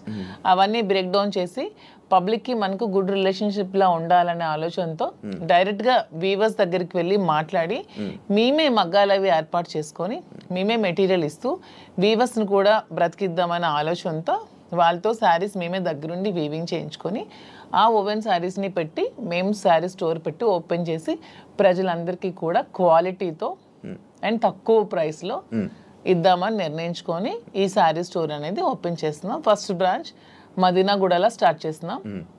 With in 3 months Jubilee హిల్స్లో స్టార్ట్ చేస్తాం. విత్ ఇన్ ఇంకొంచెం రోజుల్లో ఇంకొక 4-5 బ్రాంచెస్ కూడా ఎస్టాబ్లిష్ చేయాలన్న ఆలోచనతోనే ఉన్నాం. అంతేగాని శారీస్ బిజినెస్ అనేది తక్కువగా చూడండి, చూడడానికి కాదు. అంటే ఒక మంచి గ్రేట్ లీడర్ శ్రీకాకుళంలో, మంచి దుబారి శ్రీని గారు అంటే మంచి నేమ్ ఉంది. అంత లీడర్లా ఉండేవాళ్ళు. ఆయన నోట్లో నుంచి ఎప్పుడు లైక్ జనాల దగ్గరికి వెళ్ళి అవి ఇవి వినేవాడు. కాకపోతే మైనింగ్ కంపెనీ బిజినెస్ చేసేవారు, ఒక మంచి బిజినెస్ మ్యాన్ అనుకునేవాళ్ళం. కానీ అలాంటి ఆయనతో నోట్లో నుంచి మేము ఇలా శారీ బిజినెస్ చేయబోతున్నాం ఇలా చెప్తుంటుంటే ఎలా ఉండే ఆయన్ని ఎలా చేశారు, ఎలా ఉండే ఆయన ఎలా చేయడం. బిజినెస్ అనేది ఏదైనా బిజినెస్, అది ఏదైనా చిన్న ప్రొడక్ట్ అయినా పెద్ద ప్రొడక్ట్ అయినా బిజినెస్ అనేది బిజినెస్ కింద క్యాలిక్యులేట్ చేయాలి. అది చీర, జాకెట్టా లేకపోతే ఇంకేంటా అని చూడకూడదు. బిజినెస్. నాకు దీంట్లో ఇంట్రెస్ట్ ఉంది. ఇంతవరకు మైండ్స్ లో అతనికి ఇంట్రెస్ట్ ఉంది, మైండ్స్ వల్ల కోల్పోయాం. సో నా ఇంట్రెస్ట్ ఒకసారి వచ్చి చూడండి, చేద్దాం. మీకు తనకి ప్రజలే ఇష్టం, తనకి ప్రజాజీవితం ఇష్టం, ఇది కూడా ప్రజలకు లింకప్ అయ్యేది. మా కింద ఒక 100 మంది పనిచేస్తారు. మా ప్రజా సంబంధాలు ఇంకొంచెం బాగుంటాయి, ఇంకొంచెం మనకి పీపుల్ తో బాండింగ్ పెరుగుతుంది. వాళ్ళు కూడా మనం తక్కువ ప్రైస్ కి ఇస్తే ఓకే, శ్రీనివాస్ గారు మౌజీ దగ్గరికి వస్తే మనకు తక్కువ ప్రైస్ కి శారీ వస్తుందని గుడ్ విల్ మనకు వస్తే చాలు, కోట్లు సంపాదించాల్సిన అవసరం లేదనే ఉద్దేశంతో శారీ స్టోర్ ఓపెన్ చేస్తాం. ఓకే, అంటే ఈ బిజినెస్ కి దువ్వార్ గారు 3-4 కోట్లు ఎంతో ఇచ్చారు. ఆయన డబ్బులు ఇచ్చి బిజినెస్ కోసం శ్రీనివాస్ గారు ఎవరేమనుకున్నా నాకు అనవసరం. శ్రీనివాస్ గారు అన్ని ఆస్తులు వానికి రాసిచ్చేసి వచ్చేసారు. With empty hands he came out. అక్కడి నుంచి మా లైఫ్ ని మళ్ళీ మేము ప్రారంభించుకున్నాం. దీనికోసం మా పేరెంట్స్ ఇచ్చిన ప్రాపర్టీస్ మాత్రమే నేను సేల్ చేసి బిజినెస్ లో పెడుతున్నాను. అలానే నాది వేరు, శ్రీనివాస్ గారు వేరని మాకు లేదు. మీరు అడిగిన క్వశ్చన్ కి ఆన్సర్ చెప్పాం. మా ఇద్దరు తన దగ్గర ఎన్ని కోట్లున్నా నాకు ఇస్తారు. ప్రెసెంట్ లేవు, లాగేసుకున్నారు అందరూ. ఉంటే నాకు ఇస్తారు ఖచ్చితంగా. సో నా దగ్గర ఉన్న ప్రతిదీ అతనిదే. మా ఇద్దరి మధ్యలో నీది నాది అనే తేడా లేదు. అయినా మా ఇద్దరు ఇప్పుడు మొగుడు పల్లాలి. మా ఇద్దరు నాదైనా ఒకటి, అతనిదైనా ఒకటి. ఎవరికి సంబంధం లేదు. ఎవరు డబ్బులు పెడితే మీకేంటి ప్రాబ్లం? మీ బిజినెస్ చేస్తున్నావా, మంచి ప్రొడక్ట్ అందిస్తున్నావా అనేది మీరు చూడండి. డబ్బు గురించి ఆయనకి దగ్గర అయ్యారని కూడా టాక్. అది ఫేక్ అదే చెప్తున్నాను కదా. మీరు కావాలంటే అన్ని మొత్తం డాక్యుమెంట్స్ అవన్నీ వెనక్కి తీసుకోండి. ఆస్తులన్నీ రాసిచ్చి తను చెప్తున్నాను 0 బ్యాంక్ బ్యాలెన్స్ తో వచ్చారు నా దగ్గరికి. అందుకే నేను అంటున్నాను, మా బంధం మీరు ఎన్ని కామెంట్ చేసుకున్నా మాది 100% ప్యూర్ లవ్. ఎందుకంటే నేను అతని నుంచి ఏది ఆశించలేదు, 1 రూపాయి ఆశించలేదు. అతను పదవిలో లేరు, నేను పదవిని ఆశించడానికి. అతను డబ్బులు లేవు, డబ్బు ఆశించడానికి. ఏమి ఆశించుకున్నా 100% అతని మనసు, అతని వ్యక్తిత్వం, అతని హానెస్టీ, అతని హంబుల్నెస్ ఇవే చూసి నేను ఇష్టపడ్డాను. దాంతోనే ఇప్పుడు కలిసి ఉన్నాం. అతని దగ్గర ఏ ఆస్తులు లేవు, అన్ని బాణీకి ఇచ్చేసి వచ్చేసారు. ఇటీవల కాలంలో ఒక 2 కోట్ల రూపాయలు విలువైన 2.5 కోట్ల విలువైనటువంటి ఒక అసెట్ విశాఖపట్నంలో అమ్మారు. అలాగే శ్రీకాకుళంలో కూడా కొన్ని ల్యాండ్స్ అమ్మారు. అమ్మి ఈ డబ్బులన్నీ కూడా అక్యుములేట్ చేసి ఈ బిజినెస్ లో మా ఫాదర్ నాకు ఇచ్చిన ప్రాపర్టీస్ అన్ని నేను ఇప్పుడు అమ్మేశాను. ఎప్పటి నుంచో మా ఫాదర్ నాకు ఇచ్చే 2009 నుంచి అవి నా పేరు మీద ఉన్నవి. ఇప్పుడు బిజినెస్ కోసం నేను అమ్మేసి మరి బిజినెస్ స్టార్ట్ చేశాను. అంటే మీరు స్టార్టింగ్ అంటే ఆయనకి పరిచయం అవ్వక ముందు నుంచి, రాజకీయంలోకి రాకముందు నుంచి మీరు మేము ఫైనాన్షియల్ గా వెల్ సెటిల్డ్, మా ఫాదర్ వాళ్ళు వెల్ సెటిల్డ్, మా హస్బెండ్ వాళ్ళు కూడా వెల్ సెటిల్డ్, అన్ని వెల్ సెటిల్డ్ ఫ్యామిలీ. ఫైనాన్షియల్ గా మాకు ఫైనాన్షియల్ గా ప్రాబ్లమ్స్ కానీ ఏమి కూడా లేవు, ఎప్పుడు కూడా లేవు. వెల్ సెటిల్డ్ ఫ్యామిలీనే. ఇప్పుడు వీటి కోసం మేము ఆస్తులు అమ్మాల్సి వచ్చింది, లేకపోతే ఆస్తులు అమ్మాల్సిన అవసరం కూడా లేదు. ఎందుకంటే ఎలక్షన్ లో ఉన్న డబ్బులు కొంచెం ఉంటే అవి కూడా కోల్పోయాను. మా ఇద్దరు ఉండడానికి ఇల్లు కూడా కట్టుకున్నాం, దానికోసం కొంచెం డబ్బులు పట్టవలసి వచ్చింది. సో ఇప్పుడు మళ్ళీ బిజినెస్ స్టార్ట్ చేయడానికి ఈ ప్రాపర్టీస్ అమ్మాల్సి వచ్చింది. లైక్ అంటే ఈ కామెంట్స్ రావడానికి గల రీజన్స్ ఏంటంటే, మీరు అది కొన్ని వీడియోస్ మీ డ్యాన్స్ చే సంబంధించిన వీడియోస్ కొన్ని సోషల్ మీడియాలో వైరల్ అవ్వడం జరుగుతుంది. అది మీరేనా? అది ఇప్పటికీ చెప్తున్నాను, అది నేను కాదు. అసలు ఆ మనిషి కూడా నా అలాగ లేదు. అది ఎందుకు ఎవరికి అనిపించిందో, ఎవరికి పెట్టాలనిపించిందో కావాలనే కూటమి ప్రభుత్వం వాళ్ళే ఖచ్చితంగా దీన్ని ఈ పిల్ల సైనికులు ఉంటారు కదా బచ్చగాళ్ళు, ఆ బచ్చగాళ్ళు ఈ కొంతమంది కలిపి ఐటీడీపీ అని ఇదొన్న పేజ్లో పెట్టి అనవసరంగా ట్రోల్ చేశారు. అలా నేను డాన్స్ చేసే అమ్మాయిని నేనేం కామెంట్ చేయట్లేదు. నాకు రికార్డింగ్ డాన్స్లు, నాకు స్టేజ్ల మీద డాన్స్ చేసుకోవాల్సిన అవసరం నాకైతే ఎప్పుడూ లేదు. ఎనీబడి కెన్ ప్రూవ్ చేసుకోండి. సార్ అప్పుడే చెప్పారు, ప్రూవ్ చేసుకుంటే నేను 1 crore rupees వాళ్ళకి గిఫ్ట్ ఇస్తానని. మొన్న ఛానల్లో కూడా నాకు అవసరం లేదు. అలానే నేను ఒకటే చెప్తున్నాను, ఎవరి బ్రతుకుతారు కోసం వాళ్ళు చేసుకుంటారు. ఇదే డాన్స్ స్టేజ్ మీద పబ్లిక్ గా బట్టలు ఇప్పి చేస్తున్నారు, వాళ్ళేమో హీరోయిన్లు అంటున్నారు. స్టేజ్ మీద చేస్తే స్టేజ్ రికార్డింగ్ డాన్సర్లు అన్నారు, నానా రకాల పేరు పడుతున్నారు. నేను ఎవరి అమ్మాయిని కామెంట్ చేయట్లేదు.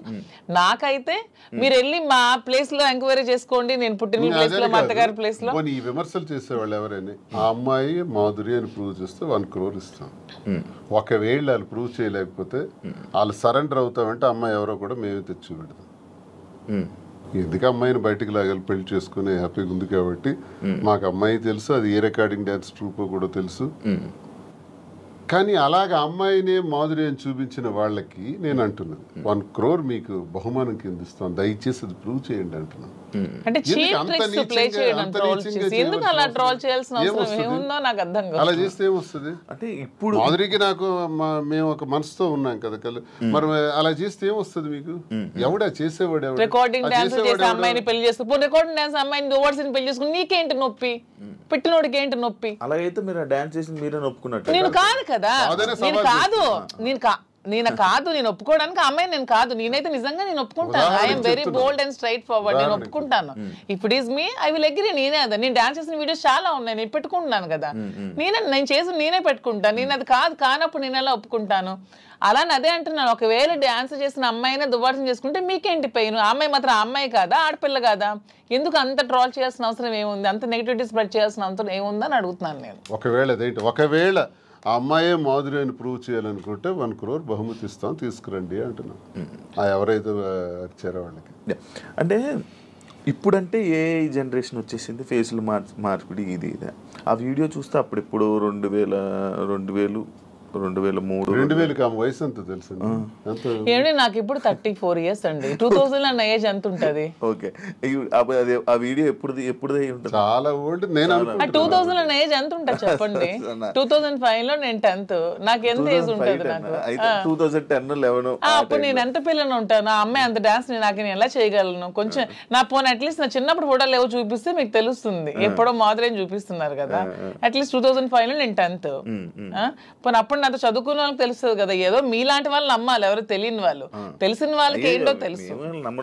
చెప్తున్నా అంటే మీరు చూస్తే ఎలా అనిపిస్తుంది? అలాగే నాకు ఎక్కడ అనిపించట్లేదు, మా వాళ్ళకి ఎవరికి అనిపించట్లేదు. మీకు ఎలా అనిపిస్తుందేమో మరి, మాకైతే తెలియదు.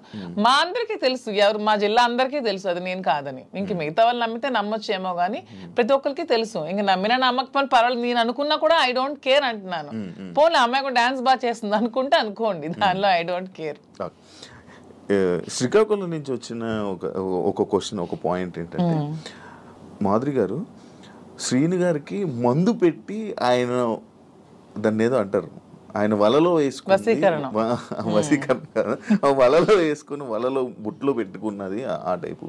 సరే, మందు పెట్టి ఇలా చేయడం వల్ల, లేకపోతే ఈ ఏజ్ లోనే ఆయనకి అవసరం ఏంటి? సరే ఓకే, ఎవడైతే క్వశ్చన్ అడిగాడో వాడికి ఒకటి అడుగుతున్నాను. మందు పెట్టి శ్రీనివాస్ దగ్గర నేనేం తీసుకోవాలో చెప్పండి అని అడుగుతున్నాను. డబ్బుందా? లేదు. పోనీ అట్లీస్ట్ ఏజా లేదు. అంటే ఇప్పుడు డబ్బు లేదు కానీ స్టార్టింగ్ లో ఆయన దగ్గర డబ్బు ఉండేది. ఇప్పుడు నేను వచ్చినప్పుడు ఏం లేదు. 2022లోనే ఇచ్చేసారా మీరు? ముందు నుంచి వాళ్ళ ప్రాపర్టీస్ అన్ని ఉన్నాయి. ఏ రోజు కూడా నేను 1 రూపీ కూడా అంత దగ్గర తీసుకోలేదు. తన పేరునే ఉన్నాయి, తర్వాత మిగతా రాసేస్తారు. రీసెంట్ గా 4 నెలల క్రితం జాఫర్ గారికి ఇంటర్వ్యూ ఇచ్చిన టైంలో కూడా she saying everything false allegations అండి. నాకేం రాసి ఇవ్వలేదు, నాకు అసలు ఏం లేదు, ఆయన ఇలా దూరం ఉండి ఇలాగా ఇల్లు ఇచ్చేసాను, ఈ ఇల్లు ఇచ్చేసాను అని చెప్తున్నారా తప్ప నాకు ఎటువంటి ప్రాపర్టీ ఏమి ఇవ్వలేదు. ఆ ఫ్యాక్టరీ రాసేసిన డాక్యుమెంట్స్ ఉన్నాయి, ఎన్నికలకు ముందే, ఎన్నికలకు 20-25 డేస్ ముందే రాసేసాను అన్ని. నా పేరున ఏదైతే ఉన్నాయో నా పేరున మీరు ఇవి తీయండి, మా ఎఫిడవిట్ వేస్తాం కదా ఎమ్మెల్యేగా పోటీ చేసినప్పుడు, ఎఫిడవిట్ లో ఏ అసెట్స్ ఉన్నాయో మీకు తెలుస్తాయి. ఆ అసెట్స్ ఈ రోజుకి నా పేరున ఉంటే you can anybody can challenge. ఈ రోజు ఆ అసెట్స్ నా పేరున ఉండాలి కదా. మొన్న నా పేరున ఎఫిడవిట్ లో ఎమ్మెల్యేగా పోటీ చేసినప్పుడు ఉండే అసెట్స్ ఇప్పుడు ఎందుకు లేవు? ఏమైనా అసెట్స్ తన పేరును ఉన్నాయో లేదో ఒకసారి వెరిఫై చేయండి, తెలుస్తుంది. ఎవిడెన్స్ ఉంటుంది కదా ప్రతిదానికి.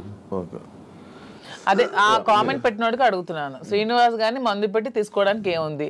సరే మీరు ఇప్పుడు అన్ని ఆస్తులు రాస్తారు కదా, ఇప్పుడు అన్ని ఆస్తులు రాసేసి ఉన్నానని చెప్తున్నారు కదా, మరి ఇప్పుడు అన్ని ఆస్తులు రాసాక నా ఆస్తులు అమ్మి పెట్టి ఉండాల్సిన అవసరం నాకేముంది? వాడు ఎవడైతే కామెంట్ పెట్టాడో వాడికి 2 క్వశ్చన్స్ అడుగుతున్నాను. ఒకటి, ఆస్తుల కోసమే తీసుకొని ఉంటే అతని ఆస్తులన్నీ వదిలేసి వచ్చాక నా ఆస్తులు అమ్మి అతని దగ్గర ఉండాల్సిన అవసరం ఏముందని ఎవడైతే కామెంట్ పెట్టాడో వాడికి అడుగుతున్నాను. ఇంకొకటి పాయింట్, మీ మహేష్ ఎక్స్ హస్బెండ్ ఎవరైతే ఉన్నారో ఆయన స్టార్టింగ్ లో వచ్చారు ఏంటి దానికోసం ఇప్పుడు నేను చెప్పి నేను అరిగిపోయాను అతను చెప్పిన కామెంట్స్ కోసం. స్టార్టింగ్ లో వచ్చారు, ఈ మధ్య అసలు కనిపించట్లేదు. ఏమైనా డబ్బులు ఇచ్చి వాళ్ళని ఆయన్ని మేనేజ్ చేశారు? డబ్బులు ఇచ్చి మేనేజ్ చేయడానికి they are well settled family. వాళ్ళు ఆర్థోడాక్స్ ఫ్యామిలీ, రిచ్, టెక్కలకే రిచ్ వాళ్ళు. వాళ్ళ ఫాదర్ ఎవరు అడిగినా చెప్తారు, వాళ్ళ ఫాదర్ టెక్కల్లోనే రిచెస్ట్ ఫ్యామిలీ. వాళ్ళ ఫాదర్ కి 100 acres ఉండేవి. మనకంత స్థితిలో ఏమీ లేము. ఫస్ట్ లాయర్ శ్రీకాకుళం డిస్ట్రిక్ట్ మొత్తానికి మొదటి లాయర్ అతనే. హైకోర్టు నుంచి జడ్జెస్ కూడా వచ్చి అతనికి సన్మానం చేశారు. అతను ఇప్పుడు ఎక్స్పైర్ అయ్యారు. కానీ రిచెస్ట్ ఫ్యామిలీ వాళ్ళు. తెలంగాణలో ఇప్పటికీ వాళ్ళకి ల్యాండ్ అసెట్స్ అన్నీ ఉన్నాయి. వాళ్ళకి ఏం డబ్బులు అవ్వాల్సిన అవసరం లేదు. తను చక్కగా మెరైన్ చీఫ్ ఇంజనీర్ జాబ్ చేసుకుంటున్నాడు, హ్యాపీగా ఫారెన్ లో ఉన్నాడు. 1 రూపీ కూడా వాళ్ళకి ఇవ్వాల్సిన అవసరం. తప్పు మేము ఇలా ఉన్నదానికి వాళ్ళ ఫ్యామిలీని బ్లేమ్ చేయకూడదు, అది చాలా తప్పు. వాళ్ళ ఫ్యామిలీ చాలా మంచి ఫ్యామిలీ.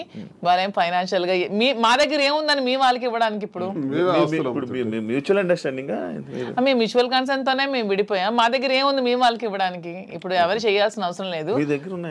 వాళ్ళు బిజినెస్ కోసం అమ్ముతున్నాం, చాలా వరకు అమ్మాలి. పెట్టుబడులు చాలా ఎక్కువ అవసరం కదా, కొంచెం భారీగానే చేయాలనుకుంటున్నాం కాబట్టి బిజినెస్. సో అందుకని వాళ్ళని తప్పు పట్టడం అనేది చాలా తప్పు. వాళ్ళని ఎవరైతే కామెంట్ చేస్తారు దేవుడు కూడా క్షమించుడు అలా అంటే, అది చాలా తప్పు. ఇప్పుడు మీరు పూర్తిగా హైదరాబాద్ లో ఉంటారా లేకపోతే ఇక్కడ? శ్రీనివాస్ గారు కంప్లీట్ గా అక్కడే ఉంటారండి. నేను హైదరాబాద్ లో ఉంటూ చూసుకుంటాను. శ్రీనివాస్ గారు అవసరం ఇక్కడ ఏదైనా నాకు ఉందనిపించినప్పుడు తను వచ్చి వెళ్తూ ఉంటారు. మీరైతే ఇంకెక్కడే? నేను ఇక్కడే ఉంటాను హైదరాబాద్ లో. బట్ ఇక్కడ చాలా మంది బొటిక్లు ఉన్నాయి, లైక్ మీది కూడా ఒక బొటిక్ లాంటిదే కదా? నాది బొటిక్ కాదండి, కంప్లీట్ స్టోర్. ఇక్కడ చాలా స్టోర్స్ ఉన్నాయి, చాలా బొటిక్స్ ఉన్నాయి. ఇప్పుడు యూత్ కానీ లేకపోతే ఇప్పుడు రీసెంట్ టైమ్స్లో అందరూ బొటిక్స్ వైపు లేకపోతే అటువైపు ఎక్కువ అవగాహన చూపిస్తున్నారు. లైక్ అవి తీసుకుందాం, అవి చేసుకుందాం అనేవి. బట్ మీది ఎందుకు సక్సెస్ అవుతుందని అనుకుంటున్నారు? మీరు అన్ని ఉండగా మీ దగ్గరికి ఎందుకు రావాలి? ఆఫ్ కోర్స్ కరెక్ట్ పాయింట్ అడిగారు. అన్ని ఉండగా నేను సక్సెస్ అవుతానని నమ్మకం నాకుంది. ఎందుకంటే నేను ఫస్ట్ ఆఫ్ ఆల్ నేను ప్రతి ఉమెన్కి కూడా క్వాలిటీ ప్రొడక్ట్ ఇవ్వాలనుకుంటున్నాను. కొన్ని వెరైటీస్ ఉన్నాయి, టస్సెస్, ఆర్గాంజాస్, రాసిల్స్, చాలా వెరైటీస్ ఉంటాయి. కానీ దాంట్లో అందరూ చాలా మంది ప్యూర్ ఇవ్వకుండా డూప్లికేట్స్ ఇస్తున్నారు. ఫస్ట్ ఫీల్ అనేది ఉమెన్ గా కంఫర్ట్ మాకు ఉంటుంది. మీకు నచ్చినా నచ్చకపోయినా ఫస్ట్ కట్టుకునేటప్పుడు శారీ అనేది మా కంఫర్ట్, మాకు నచ్చాలి, మాకు అది తెలియాలి. ఈ ప్యూరిటీ అనేది నాకు తెలియాలి. శారీ ప్యూరిటీ కానీ శారీ కంఫర్ట్ కానీ నాకు తెలియాలి. అదే మేము థీమ్తో ఫస్ట్ నేను ప్యూరిటీ అనేది కస్టమర్కి ఇవ్వాలనుకుంటున్నాను. సో ఈ సోకాల్డ్ ఈ షాప్స్, ఈ బొటిక్స్ లాగా డబ్బుల కోసం మేము వ్యాపారం చేయట్లేదు. మాధురి దగ్గరికి వెళ్తే మాకు ఖచ్చితంగా ఒక మంచి క్వాలిటీ తక్కువ రేట్లో బడ్జెట్లో వస్తుందనే నేను మోటోనే పెట్టుకున్నప్పుడు when compare to other shops నా దగ్గర రేట్ తక్కువ ఉన్నప్పుడు కస్టమర్ అనేవాళ్ళు నా దగ్గరికే వస్తారు. వచ్చినప్పుడు వాళ్ళు వెళ్ళేటప్పుడు హ్యాపీగా వెళ్తారు. సో వెళ్ళేటప్పుడు మళ్ళీ సెకండ్ టైం వస్తారు. నేను కూడా ప్రతి బ్రాండ్స్కి ఏదో హీరోయిన్స్ను సెలబ్రిటీనే పెట్టుకునే వదిలే నా కస్టమర్స్ని నేను బ్రాండ్గా పెట్టుకుంటే వాళ్ళకే తక్కువ రేట్కి ఇస్తే వాళ్ళే నా కస్టమర్స్ నాకు బ్రాండ్ అంబాసిడర్స్ అవుతారు. వాళ్ళే 10 మందికి వెళ్ళి చెప్తారు, వాళ్ళు ఇంకొంతమందికి చెప్తారు పలానా దగ్గర షాప్లో తక్కువ రేట్ ఉంది, బాగుంది, క్వాలిటీ ఉంది, ప్యూర్ ఉంది, అప్పుడు నా దగ్గరికి వస్తారు. సో కస్టమర్స్ నా బ్రాండ్ అంబాసిడర్స్. నేను ఎవరిని బ్రాండ్ అంబాసిడర్స్ కూడా పెట్టుకోవట్లేదు. ఇప్పుడు నా దానికి నేనే బ్రాండ్ అంబాసిడర్ గా ఉన్నాను. ఫ్యూచర్ లో నా కస్టమర్స్ నే బ్రాండ్ అంబాసిడర్ గా చేసుకుందాం అనుకున్నా. నేనే మోడల్స్ కానీ హీరోయిన్స్ కానీ అవన్నీ కూడా చేసుకోవట్లేదు. వాళ్ళకి కోట్లు లక్షలు ఇచ్చే బదులు నా కస్టమర్ తక్కువ ప్రైస్ లో ఇస్తే వాళ్ళే నా బ్రాండ్ అంబాసిడర్ గా ఉంటారని నేను అనుకుంటున్నాను. So purity, quality, rate reasonable గా ఉన్నప్పుడు నా దగ్గర కాకుండా కస్టమర్ ఎక్కడికో ఎందుకు వెళ్తాడు? నాకు డబ్బులు అవసరం లేదు, నాకు కావాల్సింది గుడ్ విల్, ప్రజలతో సత్సంబంధాలు బాగుండాలి. ఎందుకంటే మేము రాజకీయంగా ప్రజా జీవితంలోంచి వచ్చాం కాబట్టి ప్రజలతోనే మా జీవితం ఎక్కువ ముడిపడి ఉంది కాబట్టి ప్రజలకి ఏం కావాలి, ఎలా ఉంటే మేము నచ్చుతాం అనేది మాకు ముందు నుంచి తెలుసు కాబట్టి మేము వాళ్ళతో ఉన్న రిలేషన్షిప్ మెయింటైన్ చేయాలనుకుంటున్నాం కాబట్టి వాళ్ళకి మేము తక్కువ ప్రైస్లో క్వాలిటీ శారీ ఇచ్చి ఓకే మాధురి దగ్గర శారీ బాగుంటుందన్న good will within few days లో సంపాదించుకుంటాను. అప్పుడు మీరే రేట్ పెంచిన జనాలు తెలిసిపోతుంది ఖచ్చితంగా.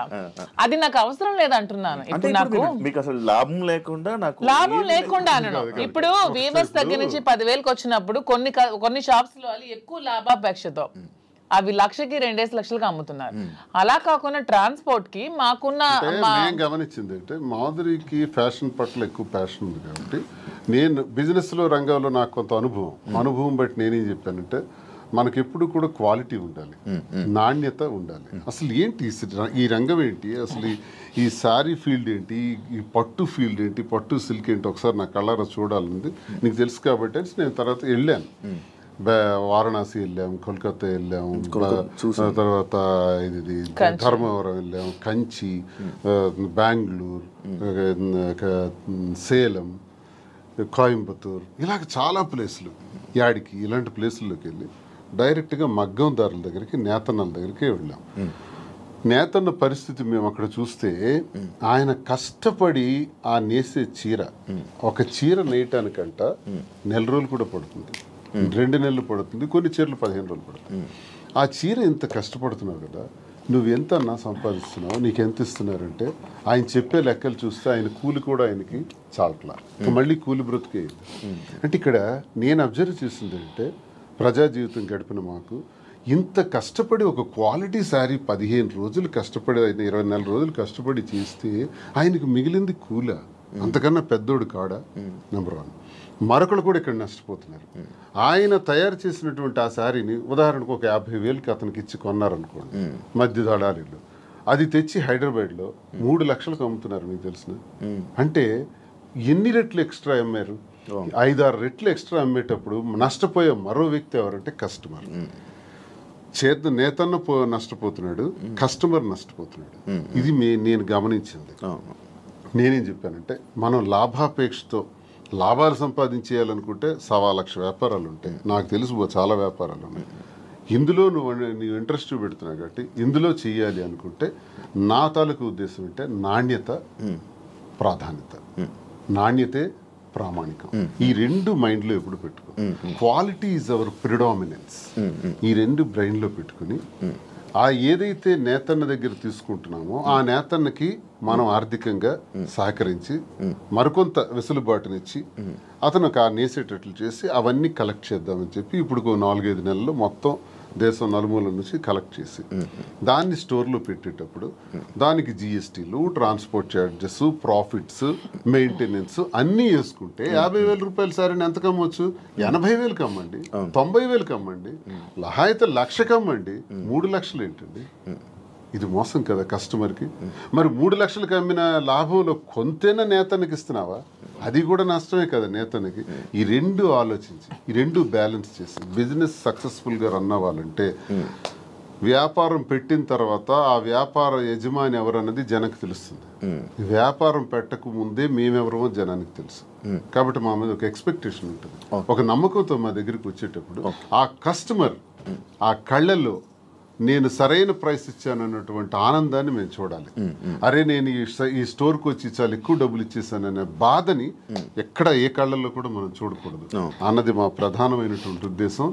నేతన్న దగ్గర నుంచి కస్టమర్కి మధ్యలో బాధ్యత వహిస్తూ రీజనబుల్ ప్రైస్, సరసమైన ధర ఇవ్వాలన్న దానితో ఇది ప్రారంభించి ఒక 6 బ్రాంచెస్, తర్వాత విజయవాడ, విశాఖపట్నం, రాజమండ్రి, కాకినాడ, బెంగళూరు కూడా అనుకుంటున్నాం. ఇంక జ్యువెలరీ కూడా స్టార్ట్ చేద్దామని ప్లాన్ చేస్తున్నాం. ఒక మంచి ఆలోచనతో దువ్వాడ శ్రీనివాస్ చీరలు అమ్ముతున్నాడా, దువ్వాడ శ్రీనివాస్ ఇలా అయిపోయాడా, అలాగే ఎవరైనా ప్రచారాలు చేసుకుంటే దువ్వాడ శ్రీనివాస్ రాజకీయం వదిలేడు, పదునైనటువంటి భాష వదలడు, తూర్పార పడ్డానికి ఎంత తోడైనా సరే ఆగే ప్రసక్తే లేదు, ప్రశ్నిస్తాడు. దువ్వాడ శ్రీనివాస్ రాజకీయం అనే గ్రౌండ్ ఫీల్డ్ వదిలేడు. దయచేసి ఆ భ్రమల నుంచి బయటపడమని వాళ్ళకి నేను సవాల్ చేస్తున్నాను. వ్యాపారం చేయాలని మాధురికి సహకారంగా పూర్తిగా ఉంటాను. తాను చేసే ఈ పట్టు సిల్క్స్లో ఈ స్టోర్స్ని బాగా డెవలప్ చేసే విధంగా, దాంతోపాటు యాడింగ్ జ్యువెలరీ కూడా, విమెన్కి కావాల్సిన వాటి పైన ఆమెకి జ్యువెలరీలో కూడా బాగా నాలెడ్జ్ ఉంది కాబట్టి అవి కూడా పెట్టి అవి కూడా సరసమైన ధరలకి ఇచ్చే విధంగా మేము చేస్తామే తప్ప లాభాపేక్ష కోసం ఏదో అలా తప్పుడు పద్ధతుల్లో లాభం సంపాదించాలనే ఉద్దేశం కదా. అలా అనుకుంటే చాలా వ్యాపారాలు ఉన్నాయి. మా ఉద్దేశం అందుకే కాంచీపురం ఒకళా సిల్క్స్ అని కూడా పేరు పెట్టాం. ఒకళామాత, ఒకళామాత అంటే వెంకటేశ్వర స్వామి తల్లి. దీనికి హిస్టరీ కూడా మేము దానికి కనెక్ట్ అయినాం. ఎందుకు కనెక్ట్ అయ్యంటే వెంకటేశ్వర స్వామి పేరు పెట్టచ్చు. నేను వెంకటేశ్వర స్వామి భక్తులు, మేము స్వామి భక్తులుగా స్వామి వారి తల్లి పేరు ఒకళామాత పెడదామని. ఎందుకంటే ఒక చిన్న స్టోరీ ఉంది.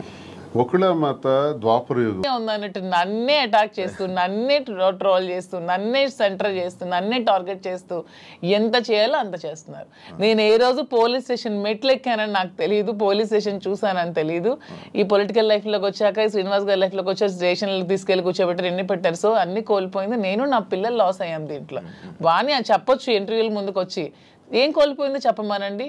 She is well settled, 58 years 60 years ఆమెకి ఆల్రెడీ తన జీవితం చూసేసింది, లైఫ్ అయిపోయింది, పిల్లలు సెటిల్ అయిపోయారు, హ్యాపీగా ఉంది. తను అదే కోరుకుంది, శ్రీనివాస్ గారి నుంచి దూరంగా వెళ్ళిపోవాలి, నాకు ఇండిపెండెంట్ కావాలని కోరుకుంది. తనకి ఎప్పుడు ఒంటరిగా ఉండడం ఇష్టం, శ్రీనివాస్ గారి దగ్గర బతకడం ఇష్టం ఉండదు. ఎందుకంటే ఆమె ఎప్పుడు కరప్టెడ్, శ్రీనివాస్ గారిని ఎప్పుడు కూడా లంచాలు తీసుకోమని ఫోర్స్ చేస్తుంది, డబ్బు పిచ్చి.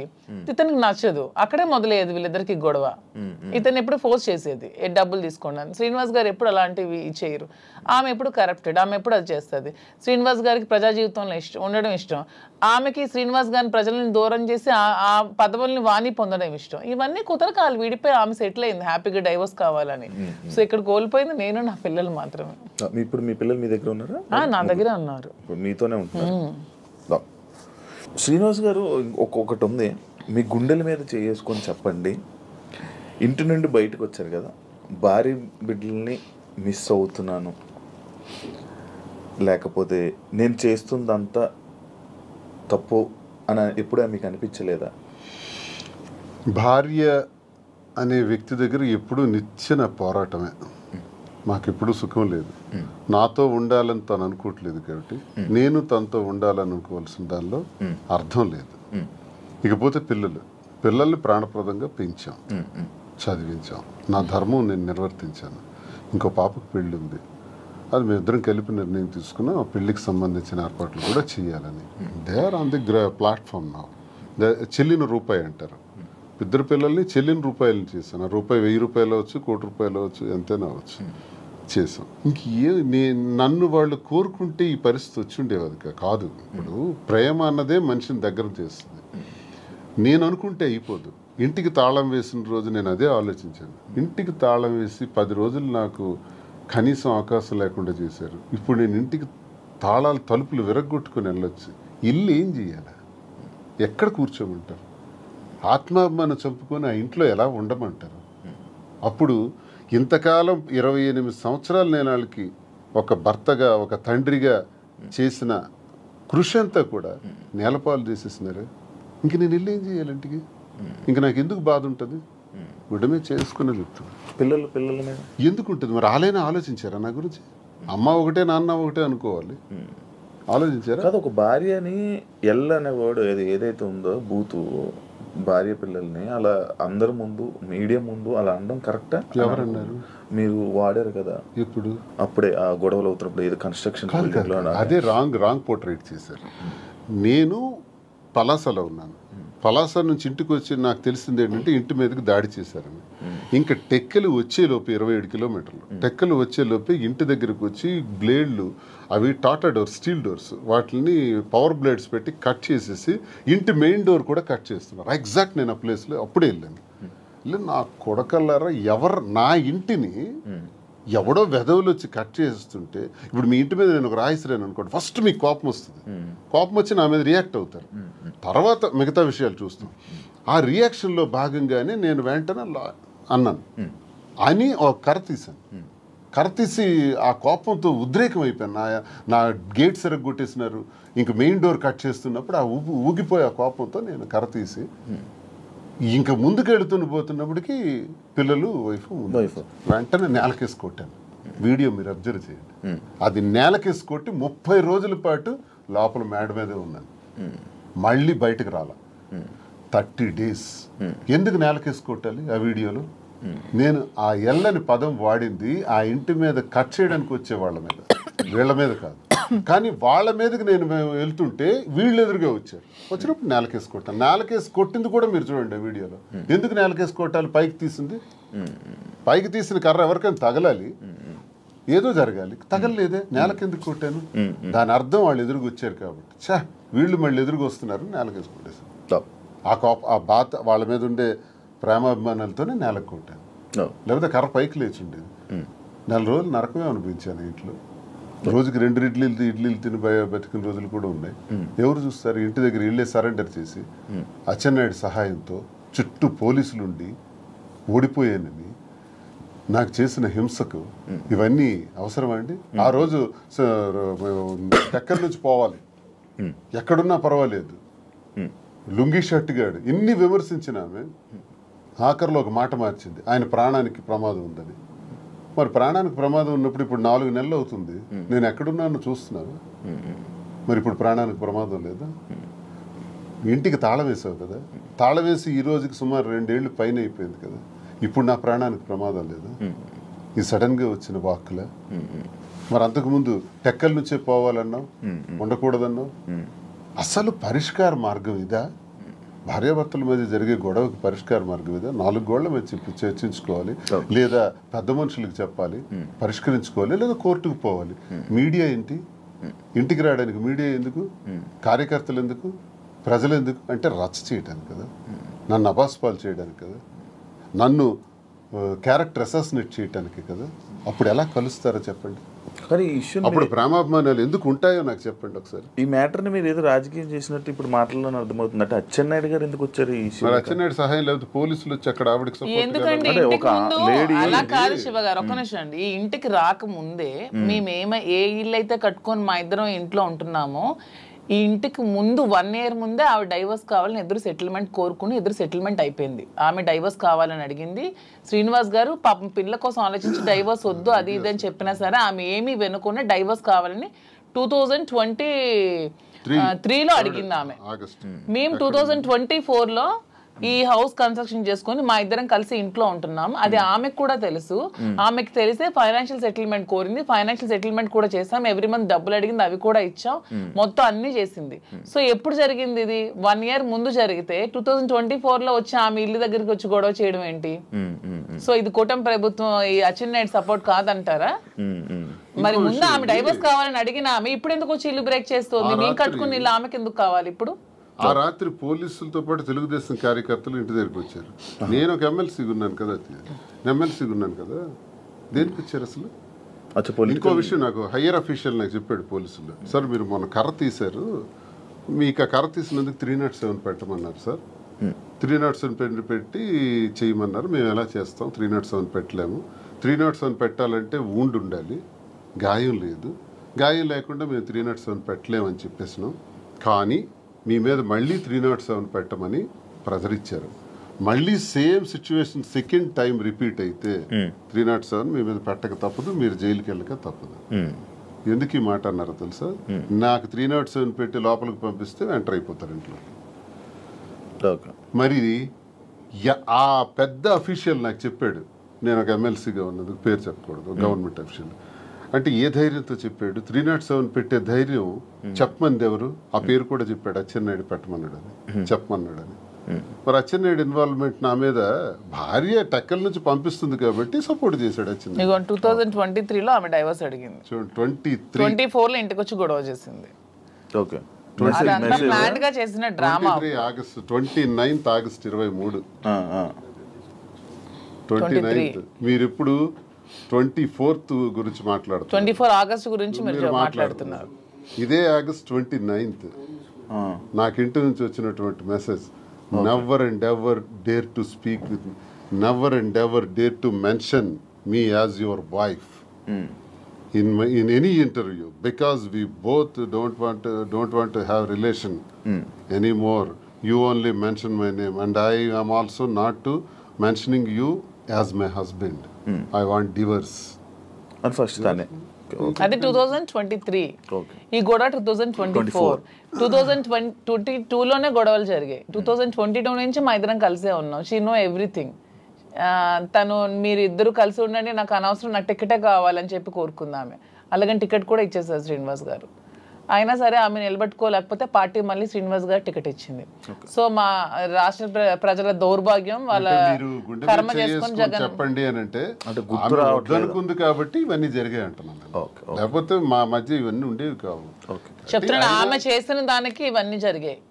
కానీ ఆమె ఏదో ఏడుస్తూ ఉంటే నమ్మేస్తున్నారు జనాలు. వాణి ఏదో నష్టపోయింది అనుకుంటే వాణి షీఈస్ వెరీ వెరీ హ్యాపీ. నన్ను బయటకు పుష్ చేయడం వల్ల షీఈస్ ఫీలింగ్ వెరీ హ్యాపీ. అది చాలా మందికి తెలియదు.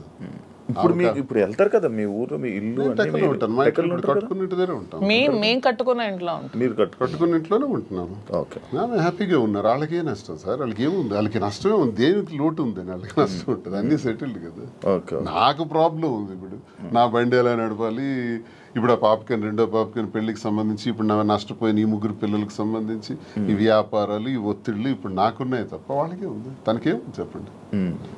ఆ వద్దనుకుంటున్నాను, ఫ్రీగా ఉంది. Done, thank you.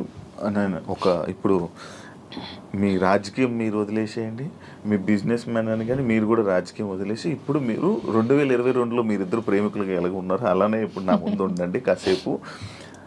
ఇప్పుడు ఈ దేని గురించి మనం మాట్లాడట్లేదు. Actually interview February 14th lovers day. మీరు ఇప్పుడు ప్రేమికులే కదా? February 14th ప్రేమికులం కాదు, మేము ప్రతిరోజు ప్రేమికులం.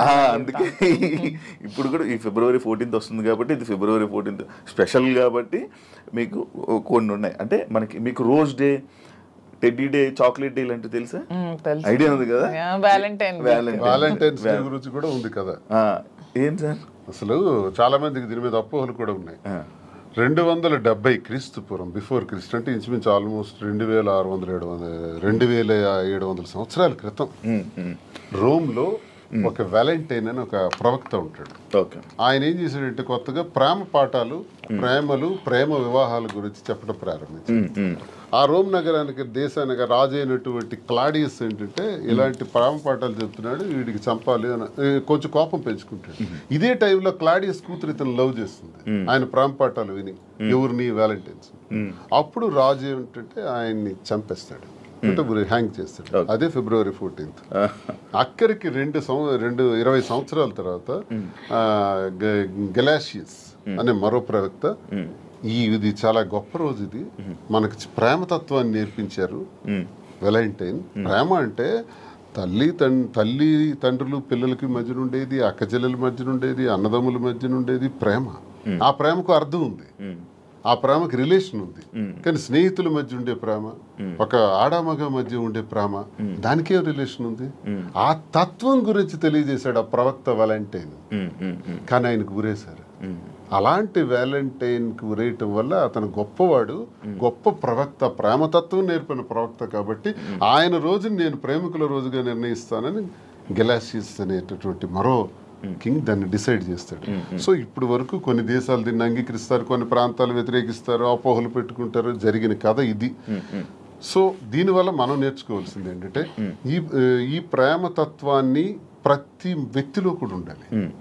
స్నేహితుల మధ్య ఉండాలి, కుటుంబాల మధ్య ఉండాలి, భార్యాభర్తల మధ్య ఉండాలి, ఆ ప్రేమతత్వం ద్వారా మేము ఈరోజు ప్రేమతోనే ఇంతవరకు వచ్చాం కాబట్టి ప్రేమతోనే ఉంటున్నాం కాబట్టి వాస్తవమైన మాటలు నా మనసులో ఉన్నది నేను ఆమెకు చెప్పాలి, ఆమె నాకు చెప్పాలి, చెబుతూ అందరూ ఇలాగే ఉండాలి, ప్రేమతో ఉండాలి. ప్రేమతో ఉంటే దేశాలే గెలవచ్చు, ఏ జయాలైనా పొందవచ్చు. రాజ్యాలే ప్రేమ లేకపోతే రాజ్యాలు కోల్పోతాం, ప్రేమ ఉంటే రాజ్యాలే గెలవచ్చు. ఒక్క మాటతో, ప్రేమతో, ప్రేమపూరితమైన మాటతో అన్నీ గెలవచ్చు. కాబట్టి ప్రేమతత్వాన్ని పెంచుకోవాలని వ్యాలంటైన్స్ డే చెప్పిన ఈ రోజుని ఒక 10 రోజుల పండగగా, 5 రోజుల పండగగా, 3 రోజుల పండగగా చేసుకుంటారు. అదే మీరు ఇప్పుడు చెప్పిన టెడ్డీ అని. అది ప్రేమ గురించి ఎప్పుడు తెలుసుకున్నారు? అంటే చదువుకున్నారా? లిటరేచర్ కదా బేసికల్ గా. నేను MA English literature and law student. ఇవన్నీ చదువుకోవాలి. మహాభారతం చదివాను, రామాయణం చదివాను, భాగవతం చదివాను. అవన్నీ నేను చదువుకున్నాను. అంటే అచ్చ తెలుగులో, నేనేం పండితులు కాదు, సాంస్క్రిట్ అవన్నీ నాకు రాగానే అచ్చ తెలుగులో నేర్చుకున్నాను, అర్థం తెలుసు. ఓకే, ఈ ప్రేమ గురించి కూడా అలాగే తెలిసింది. కానీ మాధురి గారి గురించి స్పెషల్ గా ఏంటి మా ప్రేమ అని చెప్పి ఏమైనా చదవడం? అంటే దీని గురించి నేను చెప్పేది వ్యాలంటైన్స్ డే సందర్భంగా ప్రేమతత్వం గురించి అర్థం ఏంటో నేను చదివింది, నేను అర్థం చేసుకుంది, నా చిన్న బ్రెయిన్ కి అర్థమయ్యేది మీకు తెలియజేస్తాను. మీరే మీ ప్రేమ గురించి మీరు ఎలా వర్ణించాలనుకుంటున్నారు? అంటే శ్రీనివాస్ గారి మీద నాకున్న ప్రేమ గురించి, మా ప్రేమ వర్ణించడానికి మాటలు సరే.